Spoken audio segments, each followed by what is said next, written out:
गुरुराय राघवेन्द्राय सत्यधर्मरताय च। ನಮಸ್ಕಾರ. ಗುರುಮಾತಾ ಗುರುವಾಣಿ ವಿಶೇಷ ನೇರ ಪ್ರಸಾರ ಕಾರ್ಯಕ್ರಮಕ್ಕೆ ಸ್ವಾಗತ. ನಾನು ಸುಷ್ಮಿತಾ ನಟರಾಜ್.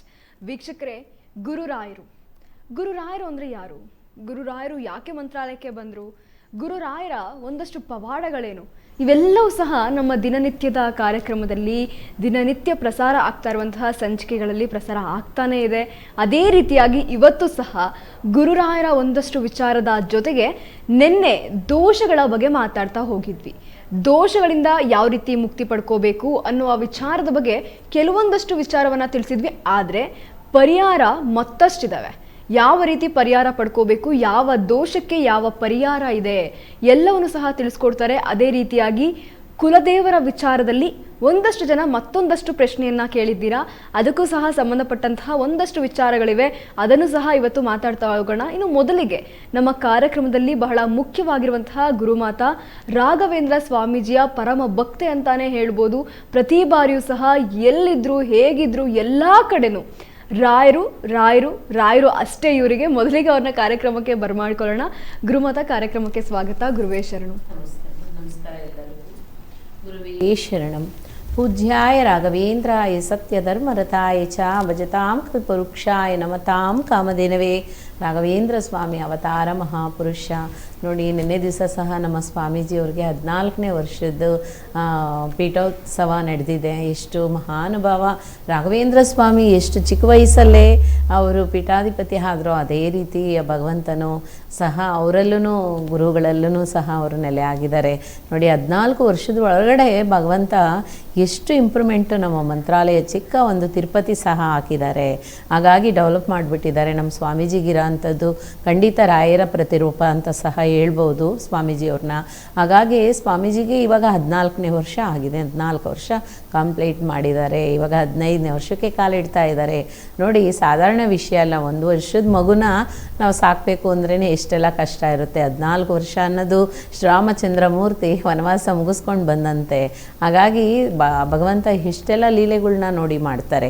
ಹಾಗಾಗಿ ಅವ್ರನ್ನ ಆರಿಸ್ಕೊಂಡಿರೋ ಅಂಥದ್ದು ಸಹ ರಾಘವೇಂದ್ರ ಸ್ವಾಮಿ ಎಷ್ಟು ಚಿಕ್ಕ ವಯಸ್ಸಲ್ಲಿ ಸನ್ಯಾಸತ್ವ ತಗೊಂಡು ಅದರಲ್ಲಿ ಪೀಠಾಧಿಪತಿಯಾಗಿ ಆ ಭಗವಂತ ಒಂದು ಎಲ್ಲ ಕಡೆಗೂ ಹೋಗಿ ಒಂದು ರಾಮದೇವರನ್ನ ಪೂಜೆ ಮಾಡಿ ಒಂದೊಂದು ದೇಶದಲ್ಲೂ ಸಹ ಒಂದೊಂದನ್ನು ಅವತಾರ ಮಾಡಿ ಆ ಭಗವಂತ ಒಂದೊಂದು ಲೀಲೆಗಳು ಹೇಳೋಕ್ಕೆ ಸಾಧ್ಯನೇ ಇಲ್ಲ, ಅಷ್ಟು ಪವಾಡಗಳು ಮಾಡಿದ್ದಾರೆ ರಾಘವೇಂದ್ರ ಸ್ವಾಮಿ. ಅದೇ ರೀತಿ ಇವಾಗ ಇರೋಂಥ ನಮ್ಮ ಸ್ವಾಮೀಜಿಯವರು ಸಹ ರಾಘವೇಂದ್ರ ಸ್ವಾಮಿನ ಅವತಾರ, ಮರು ಅವತಾರ ಅಂತಲೇ ಹೇಳ್ಬೋದು.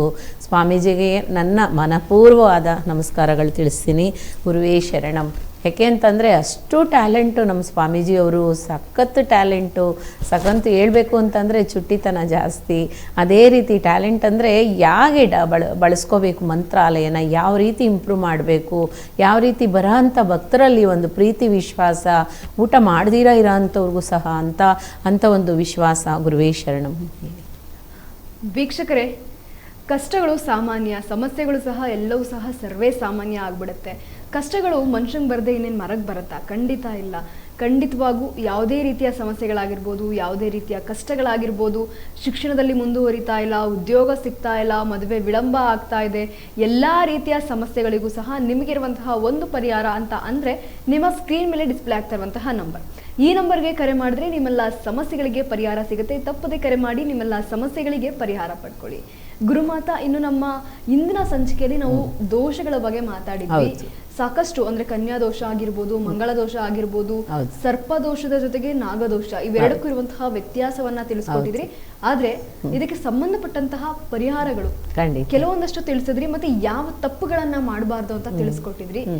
ಸರ್ಪದೋಷ ಮತ್ತೆ ನಾಗದೋಷ ಇದು ಒಂದು ಸರಿ ಜೀವನದಲ್ಲಿ ಬಂದ್ರೆ ನಾವ್ ಇರೋರ್ಗೂ ಇರುತ್ತೆ ಅಂತ ಹೇಳುವಂತ ಮಾತಿದೆ. ಖಂಡಿತ. ಅಂದ್ರೆ ಇದಕ್ಕೆ ಪರಿಹಾರ ಏನು, ಯಾವ ರೀತಿ ಅದನ್ನ ಪರಿಹಾರ ಪಡ್ಕೋಬೇಕು?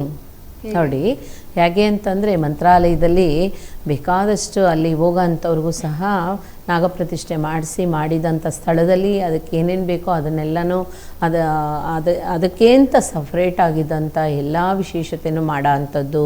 ನೋಡಿ, ಇವಾಗ ಹೋಗ್ಬಿಟ್ಟು ನಾವೇನೋ ಆಶ್ಲೇಷ ನಕ್ಷತ್ರಕ್ಕೆ ಒಂದು ಅಮೌಂಟ್ ಕಟ್ಬಿಟ್ರೆ ಸಾಕು, ಒಂದು ಸೇವಾ ಚೀಟ್ ತೊಗೊಂಬಿಟ್ರೆ ಸಾಕು, ದೋಷ ಹೊರಟೋಯ್ತು ಅಂತಾರೆ. ಆಗಲ್ಲ.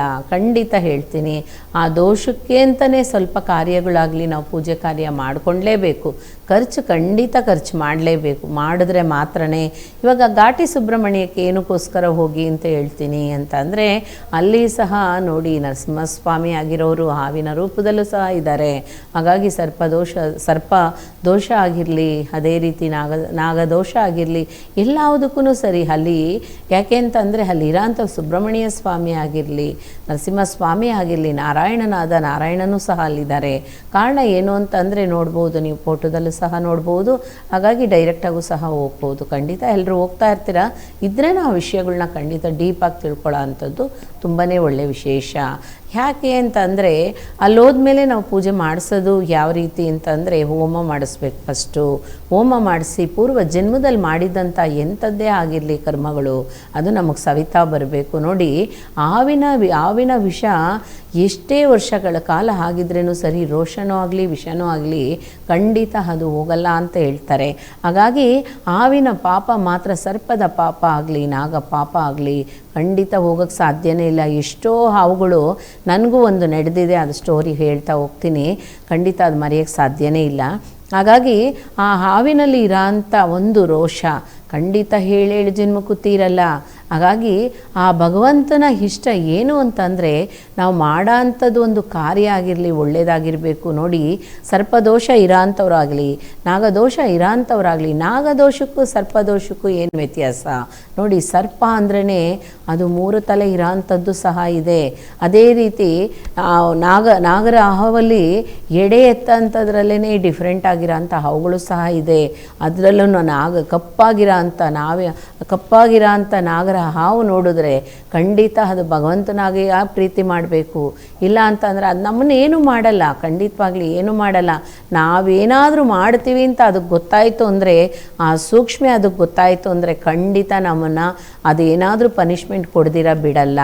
ಯಾವೇ ಕಾರಣಕ್ಕಾಗಲಿ ಅದನ್ನು ಬಂದಿದೆ ನಮಗೆ, ನಾನು ಒಂದು ಹಾವು ಸಾಯಿಸ್ಬಿಟ್ಟಿದ್ದೀನಿ ಅಥವಾ ಹಾವಿಂದ ತುಂಬಾ ನಾನು ಪಾಪ ಮಾಡಿಬಿಟ್ಟಿದ್ದೀನಿ ಅಂತ ಅನ್ಸೋರು ಖಂಡಿತ ಎಂಥದ್ದೇ ಆಗಿರಲಿ ಹೋಗಿ ಫಸ್ಟ್ ನೀವು ಮಾಡ್ಕೊಳ್ಳೋ ಅಂಥದ್ದು ನಮ್ಮ ಸುಬ್ರಹ್ಮಣ್ಯದಲ್ಲಿ ರಾಘವೇಂದ್ರ ಸ್ವಾಮಿ ಮಂತ್ರಾಲಯದಲ್ಲೂ ಸಹ.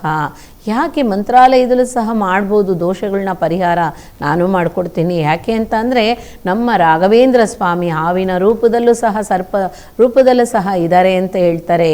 ನೋಡಿ, ನಮ್ಮ ದೊಡ್ಡ ಸ್ವಾಮೀಜಿಯವರು ಇದ್ದಾಗ ಶ್ರೀ ಸುಷಮೀಂದ್ರ ಸ್ವಾಮೀಜಿ ನಂಜನಗೂಡವರು ಸುಷಮೀಂದ್ರ ಸ್ವಾಮೀಜಿಯವರು ಇದ್ದಂಥ ಟೈಮಲ್ಲಿ ಅವರಿಗೆ ಕಣ್ಣಿಗೆ ಕಾಣಿಸಿದ್ದು ತಂಜಾವೂರಲ್ಲಿ ಹಾವಿನ ರೂಪದಲ್ಲೇ ದರ್ಶನ ಕೊಟ್ಟಿದ್ದಾರೆ ರಾಘವೇಂದ್ರ ಸ್ವಾಮಿ. ಸಾಧಾರಣ ವಿಷಯ ಅಲ್ಲ ನೋಡಿ, ಮೈಯೆಲ್ಲ ಜುಮ್ಮನ್ನುತ್ತೆ. ಕಾರಣ ಏನು ಅಂತಂದರೆ, ಅಷ್ಟು ದೇವತೆಗಳು ಯಾವ ರೂಪದಲ್ಲಿ ಬೇಕಾದರೂ ಬರ್ಬೋದು, ಯಾವ ರೂಪದಲ್ಲಿ ಬೇಕಾದರೂ ಕಾಣಿಸ್ಕೊಬೋದು. ಕನಸಲ್ಲಿ ಒಂದು ಹಾವಿನ ರೂಪದಲ್ಲಿ ಕಾಣಿಸ್ಬೋದು, ಒಂದು ಆನೆ ರೂಪದಲ್ಲೂ ಕಾಣಿಸ್ಬೋದು, ಭೈರವ ರೂಪದಲ್ಲೂ ಕಾಣಿಸ್ಬೋದು, ಯಾವ ರೂಪದಲ್ಲೂ. ನೋಡಿ, ಈಗ ಭೈರವೇಶ್ವರ ಇದ್ದಾರೆ, ಆ ಭೈರವೇಶ್ವರ ನಾಯಿ ಅಂತ ಹೇಳಬಾರ್ದು, ನಾವು ಭೈರನ ರೂಪದಲ್ಲೇ ಕಾಣಿಸ್ಕೋತಾರೆ. ಆದರೆ ಬೇರೆ ಬೇರೆ ರೀತಿಲೂ ಸಹ ಕಾಣಿಸ್ಕೊತಾರೆ. ಹಾಗಾಗಿ ಒಂದೊಂದು ಡಿಫ್ರೆಂಟ್ ಇದೆ, ಹೇಳೋಕ್ಕೆ ಸಾಧ್ಯ ಇಲ್ಲ. ಹಾಗಾಗಿ ಆ ದೋಷಗಳನ್ನ ಫಸ್ಟ್ ಪರಿಹಾರ ಮಾಡ್ಕೊಳ್ಳಿ, ನಾನು ಖಂಡಿತ ಮಾಡಿಕೊಡ್ತೀನಿ. ಅದೇ ರೀತಿ ರಾಘವೇಂದ್ರ ಸ್ವಾಮಿನೂ ಸಹ ಮಾಡಿಕೊಡ್ತಾರೆ. ರಾಘವೇಂದ್ರ ಸ್ವಾಮಿನೂ ಸಹ ಹಾವಿನ ರೂಪದಲ್ಲೇ ಇರೋಂಥದ್ದು. ಹಾಗಾಗಿ ಎಷ್ಟೇ ದೋಷ ಆಗಿರಲಿ, ಎಷ್ಟೇ ಪಾಪ ಆಗಿರಲಿ, ಅದಕ್ಕೆ ಫಸ್ಟ್ ಪರಿಹಾರ ನೋಡಿ. ಆ ಪರಿಹಾರ ಅಂಥದ್ದು ಏನು, ಹೋಗಿ 3 ದಿವಸ ನೀವು ಕಡ್ಡಾಯವಾಗಿ ಒಂದು ರಾತ್ರಿ ಆದರೂ ಅಲ್ಲಿ ಸ್ಟೇ ಮಾಡಬೇಕು. ಸುಬ್ರಹ್ಮಣ್ಯದಲ್ಲಾಗಲಿ ಘಾಟಿ ಸುಬ್ರಹ್ಮಣ್ಯದಲ್ಲಾಗಲಿ ಸ್ಟೇ ಮಾಡಿ ಅಲ್ಲಿರೋ ಅಂಥ ಗಂಗೆ ಸ್ನಾನ ಮಾಡಿಕೊಂಡು, ಯಾಕೆ ಆ ಊರಲ್ಲೇ ಇರೋಂಥ ನೀರಲ್ಲಿ ಸ್ನಾನ ಮಾಡಬೇಕು ಅಂತ ಅಂದರೆ, ಎಲ್ಲಿ ನೆಲೆಗೊಂಡಿದ್ದಾರೆ, ಎಲ್ಲಿ ಸ್ವಯಂವಾಗಿ ತಾನಾಗಿ ಉದ್ಭವ ಆಗಿರ್ತಾರೆ, ಆ ಸ್ಥಾನದಲ್ಲಿ ನಾವಿದ್ದು 1 ದಿನ ರಾತ್ರಿ ನಿದ್ರೆ ಮಾಡಬೇಕು. ಕಾರಣ 7 ಜನ್ಮದ ಪಾಪ ಆಗ ತೀರುತ್ತೆ ಅಂತ ಹೇಳ್ತಾರೆ. ನೋಡಿ, ಆಗ ತೀರಿದ ಮೇಲೆ ಏನು ವಿಶೇಷತೆ ಇರುತ್ತೆ ದೇವಸ್ಥಾನದಲ್ಲಿ, ನೀವೇನೆಲ್ಲ ಮಾಡಿಸ್ಬೇಕು ಅಂತ ಪಾಪದ ಬಗ್ಗೆ ಇರುತ್ತೋ ಅದನ್ನೆಲ್ಲ ದೋಷದ ಬಗ್ಗೆ ಮಾಡಿಸ್ಬಿಟ್ಟು ಫಸ್ಟು ಹೋಮ ಮಾಡ್ತಾರೆ. ಹೋಮ ಮಾಡಿ ಅನಂತರ ಅದಕ್ಕೆಲ್ಲ ಏನೇನೆಲ್ಲ ಪೂಜೆ ಮಾಡಬೇಕು ಅದನ್ನು ಮಾಡಿಕೊಡ್ತಾರೆ. ಕಾರಣ ದೇವಸ್ಥಾನದಲ್ಲಿ ಮಾತ್ರನೇ ಹೋಮ ಮಾಡೋ ಅಂಥದ್ದು, ಮನೆಗಳಲ್ಲಿ ಮಾಡಬೇಡಿ. ಸರ್ಪದೋಷಕ್ಕಾಗಲಿ ನಾಗದೋಷಕ್ಕಾಗಲಿ ಮನೆಯಲ್ಲಿ ಯಾವ ಕಾರಣಕ್ಕೂ ಸರಿ ಮನೆಯಲ್ಲಿ ಹೋಮ ಮಾಡಬಾರ್ದು. ಅದು ದೇವಸ್ಥಾನದಲ್ಲಿ ಮಾತ್ರನೇ ಮಾಡಿಸ್ಬೇಕು. ಯಾಕೆ ಅಂತಂದರೆ, ಅಷ್ಟು 7 ಜನ್ಮದ ಪಾಪ ಆಗಲಿ 7 ಜನ್ಮದ ಶಾಪ ಆಗಲಿ 2 ಸೇರಿರುತ್ತೆ. ಸರ್ಪದೋಷಕ್ಕೂ ನಾಗದೋಷಕ್ಕೂ ಅದು 2 ಸರಿ ಸಮವಾಗಿ ಕ್ಲಿಯರ್ ಆಗಬೇಕು ಅಂತ ಅಂದರೆ ಅದು ದೇವಸ್ಥಾನದಲ್ಲಿ ಮಾತ್ರನೇ ಅದು ಶ್ರೇಷ್ಠತೆ ಆಗಿದ್ದಂಥ ಸ್ಥಳ. ನೋಡಿ, ಭಗವಂತ ಬಾಳ್ತಾ ಇರೋಂಥ ಸ್ಥಳ, ಭಗವಂತ ಇರೋಂಥ ಸ್ಥಳ, ಭಗವಂತ ಅವತಾರ ಮಾಡಿದಂಥ ಸ್ಥಳದಲ್ಲಿ ಮಾಡುವಾಗ ಅದಕ್ಕೆ ಶಕ್ತಿ ಜಾಸ್ತಿ ಇರುತ್ತೆ. ಆಗ ನಮ್ಮ ಕಷ್ಟ ಆಗಲಿ, ಶಾಪ ಆಗಲಿ, ಪಾಪ ಆಗಲಿ ಆ ಸ್ವಾಹ ತಗೊತಾನೆ ಅಗ್ನಿದೇವ. ನೋಡಿ, ಅದಕ್ಕೆ ಹೇಳೋದು ಯಾವಾಗಲೂ ವರ್ಷಕ್ಕೊಮ್ಮೆ ಒಂದು ಕುಟುಂಬ ಇದೆ, ಒಂದು ಕುಟುಂಬದಲ್ಲಿ ವರ್ಷಕ್ಕೊಮ್ಮೆ ಒಂದು ಗಣಪತಿ ಹೋಮ ಆಗಲಿ ಮಾಡಿಸ್ಬೇಕು, ಸತ್ಯನಾರಾಯಣ ಪೂಜೆ ಆಗಲಿ ಮಾಡಬೇಕು ಅಂತ ಹೇಳ್ತಾರೆ. ಕಾರಣ ಏನು ಅಂತ ಅಂದರೆ, ಆಗಿನ ಕಾಲದಿಂದ ಈಗಿನ ಕಾಲದವರೆಗೂ ಎಲ್ಲ ಸಂಪ್ರದಾಯ ನಮಗೋಸ್ಕರ ಮಾಡಿರೋ ಅಂಥದ್ದು.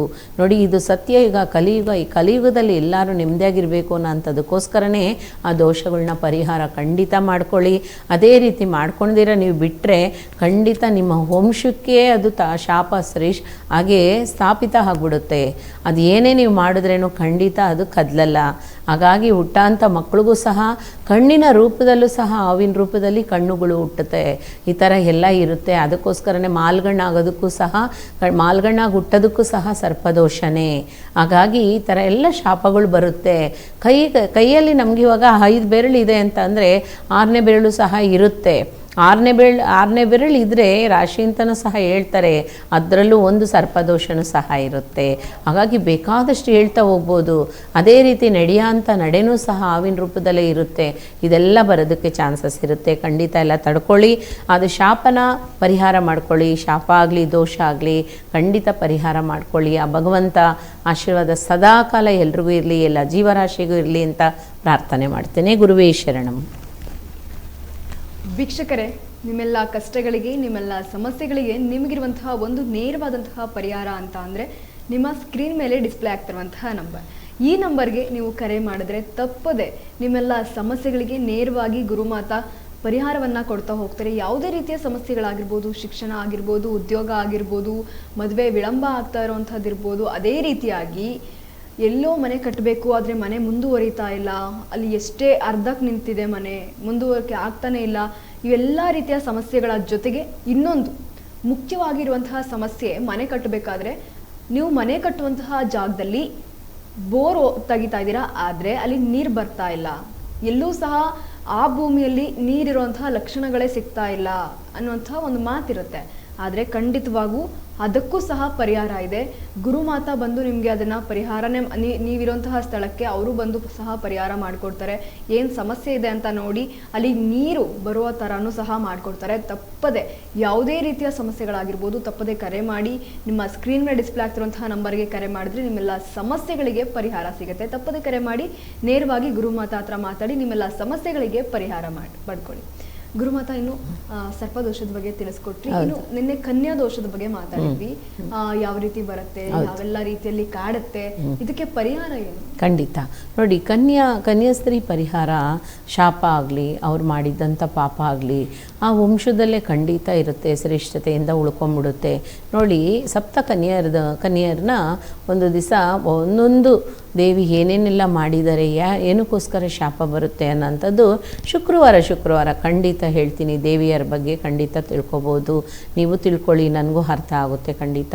ಯಾಕೆ ಅಂತ ಅಂದರೆ, ಯಾಕೆ ಹೇಳ್ಬೇಕು ಆ ತಾಯಿಯರ ಬಗ್ಗೆ, ಏನು ವಿಶೇಷ ಇದೆ, ಕನ್ಯಾಸ್ತ್ರೀ ಅಂದ್ರೇ ಏನು ವಿಶೇಷತೆ, ಏನಕ್ಕೋಸ್ಕರ ಆ ದೇವಿನ ನಾವು ಇದು ಮಾಡಬೇಕು ನೋಡಿ. ಅದು ಹೇಳಬೇಕು ಅಂತಂದರೆ ಮೋಹಿನಿ ರೂಪ ಅದು ಹೇಳಕ್ಕೆ ಸಾಧ್ಯನೇ ಇಲ್ಲ. ಹಾಗಾಗಿ ಅರ್ಧ ಗಂಡ ಆಗವು, ಅರ್ಧ ಹೆಣ್ಣಾಗವು. ಅವತಾರ ತಾಳ್ಬಿಟ್ಲು ಅಂತ ಅಂದರೆ ಯಾವುದನ್ನೂ ಇದು ಮಾಡೋಕ್ಕಾಗಲ್ಲ, ಶಕ್ತಿನ ತಡೆಯೋಕ್ಕೆ ಸಾಧ್ಯ ಇಲ್ಲ, ಅದು ಶಾಪವಾಗ್ಬಿಡುತ್ತೆ. ಅದಕ್ಕೋಸ್ಕರನೇ ಹೇಳೋದು, ಹೆಣ್ಮಕ್ಳಿಗೆ ಆ ಧೈರ್ಯ ಬಂತು ಅಂದ್ರೇ ಗಂಡಾಗಿ ಮಾತಾಡ್ತಾ ಇದೆಯಾ, ಗಂಡಸಾಗಿ ನಿಂತಿದೆಯಾ, ಗಂಡ ಥರ ವಾಯ್ಸ್ ಬರುತ್ತೆ, ಕಮ್ಮಿ ಮಾಡು ಅಂತೀವಿ ಅಲ್ವಾ. ಹಾಗಾಗಿ ಯಾಕೆ ಅಂತಂದರೆ ಅದನ್ನು ಗಂಡ್ಬೀರಿ ಅಂತಲೂ ಸಹ ಹೇಳ್ತಾರೆ. ಕಾರಣ ಆ ರೀತಿ ಅಲ್ಲ. ಗಂಡ್ಬೀರಿ ಅನ್ನೋ ಅಂಥದ್ದೇ ಮಾತೇ ಬೇರೆ. ಏನಕ್ಕೋಸ್ಕರ ಹೇಳ್ತೀವಿ ಅದು ಸಹ ನಿಮ್ಗೆ ಅರ್ಥ ಹೇಳ್ತೀನಿ ನೋಡಿ. ಇವಾಗ ಒಂದು ಹೆಣ್ಮಗಳು ನಮ್ಮ ಮನೇಲಿ ಇದ್ದಾಳೆ ಅಂತ ಅಂದರೆ ಕನ್ಯೆ. ಆ ಕನ್ಯೆ ಅನ್ನೋಂಥದ್ದೇನು, 18 ವರ್ಷಗಳ ಕಾಲ ಆದಮೇಲೆ 27 ವರ್ಷವರೆಗೂ ಆ ಮಗಳಿಗಾಗಿ ಮದುವೆ ಮಾಡಲಿಲ್ಲ ಅಥವಾ ಮದುವೆ ಆಗ್ತಾ ಇಲ್ಲ, ಏನೋ ಒಂದು ತಡೆ ಇದೆ ಅಂತ ಅಂದರೆ ಅದು ಶಾಪದಲ್ಲಿ ಹೋಗುತ್ತೆ. ಅದೇ ರೀತಿ ಅವ್ರ ಒಳಗಡೆ ಇರೋ ಅಂಥ ಆಕಾಂಕ್ಷೆಗಳಾಗಲಿ, ಆಸೆಗಳಾಗಲಿ ನಿಮ್ಮ ಹತ್ರ ಶೇರ್ ಮಾಡ್ಕೊಳಕ್ಕೆ ಆಗ್ತಿಲ್ಲ, ಸಮಯ ಸಂದರ್ಭ ಬಂದಿಲ್ಲ, ಮನಸ್ಸು ಬಿಟ್ಟು ಮಾತಾಡೋಕ್ಕಾಗ್ತಿಲ್ಲ, ಮನೇಲಿರೋ ಅಂಥ ಗೊಂದಲ, ಮನೇಲಿರೋರು ಅಡ್ಜಸ್ಟ್ ಆಗ್ತಾ ಇಲ್ಲ, ಯಾವ ವಿಷಯನೂ ತಾಳ್ಮೆಯಿಂದ ಕೇಳ್ತಾ ಇಲ್ಲ, ಇದೆಲ್ಲನೂ ಸರಿ ಶಾಪದಲ್ಲೇ ಹೋಗುತ್ತೆ. ನೋಡಿ, ಅವರು ಒಂದು ನೆನೆ ದಿವಸನೂ ಸಹ ಹೇಳಿದ್ದೀನಿ, ನಿಟ್ಟುಸಿರು ಬಿಟ್ಟರೆ ಅಂದ್ರೂ ಸಹ ಮನೆಗೆ ಶಾಪನೇ. ಹಾಗಾಗಿ ಹೆಣ್ಮಕ್ಳಿರೋ ಅಂಥವ್ರು ಖಂಡಿತ ತಾಯಿ ತಂದೆ ಆಗಲಿ, ಅಣ್ಣ ತಮ್ಮಂದಿರಾಗಲಿ, ಅಕ್ಕ ತಂಗಿದಿರಾಗಲಿ ಖಂಡಿತ ಒಳ್ಳೇದನ್ನು ಮಾಡಿ ಅವ್ರಿಗೆ ವರ್ಷಕ್ಕೊಮ್ಮೆ ಯಾವುದು ಹುಟ್ಟಿದಬ್ಬ ಬಂದ್ರೂ ಸರಿ, ಅಥವಾ ಈ ಗೌರಿ ಗಣೇಶನ ಹಬ್ಬ ಬಂದ್ರೂ ಸರಿ, ಒಂದೊಂದು ಹಬ್ಬಕ್ಕೂ ಏನೋ ಒಂದು ಬಳೆ ತೊಗೊಂಡೋಗಿ ಕೊಡಿ, ಅವ್ರನ್ನ ಸಂತೋಷಪಡಿಸಿ ಖಂಡಿತ. ಯಾಕೆ ಅಂತಂದರೆ ಅಕ್ಕ ತಂಗಿದಿರು ನೀವು ಎಷ್ಟು ಜಾಗ್ರತೆಯಾಗಿ ನೀವು ನೋಡ್ಕೊತೀರೋ, ನೀವು ಮದುವೆ ಆದಮೇಲೆ ನಿಮ್ಮ ಕುಟುಂಬ ಅಷ್ಟೇ ಜಾಗ್ರತೆಯಿಂದ ಸುಖದಿಂದ ಬಾಳುತ್ತೆ. ನೋಡಿ, ಎಲ್ಲ ಕಷ್ಟನೂ ಪರಿಹಾರ ಆಗ್ತಾ ಇರುತ್ತೆ. ಗುರುವೇ ಶರಣಂ.